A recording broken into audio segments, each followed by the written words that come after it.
Cyber నేరగాళ్ల మాయలు మోసాలకు అడ్డు లేకుండా పోతుంది. మాయ మాటల్ని పెట్టుబడిగా పెట్టి సైబర్ చీటింగ్స్ కు పాల్పడుతున్నారు మోసగాళ్లు. ఎంత జాగ్రత్తగా ఉన్నామని అనుకున్నా వారి బొట్టులో పడకుండా జనం ఉండలేకపోతున్నారు. ఒక్కో కేసును చూస్తే సైబర్ చీటర్స్ ఊసరవెల్లా ఎలా వేషాలు వేస్తున్నారని ఆశ్చర్యపోవడం తప్ప చేసేది ఏమీ లేకుండా పోతుంది. సైబర్ క్రైమ్ పోలీసులకు అనుక్షణం ఛాలెంజ్ విసురుతున్న కేటుగాళ్లు రెచ్చిపోతున్నారు. తాజాగా ఆర్మీ అధికారుల పేరుతో 25 లక్షల రూపాయల మోసానికి తెరలేపారు మోసగాళ్లు. స్కానింగ్ మిషన్లు కావాలంటూ ఫార్మా కంపెనీకి ముంచారు. ఆర్మీ రూల్స్ ప్రకారం ముందుగా కొంత డబ్బు డిపాజిట్ చేయాలన్న కేటుగాలు ఆ కంపెనీ నుంచి విడతల వారీగా 25 లక్షల రూపాయలు కాజేశారు.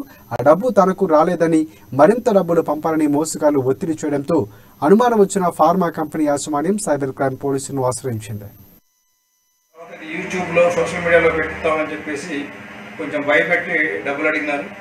ఆ తర్వాత సైబర్ క్రైమ్ నుంచి కాల్ చేస్తున్నాము, సైబర్ క్రైమ్లో మీ మీద కంప్లైంట్ వచ్చింది, ఇట్లా అమ్మాయికి నువ్వు ప్రైవేట్ పార్ట్స్ చూపించినావు అని చెప్పేసి వేరించి మొత్తం టోటల్గా 5 lakhs నుంచి డిఫరెంట్ అకౌంట్స్కి ట్రాన్స్ఫర్ చేయించుకోవడం జరిగింది. చాలా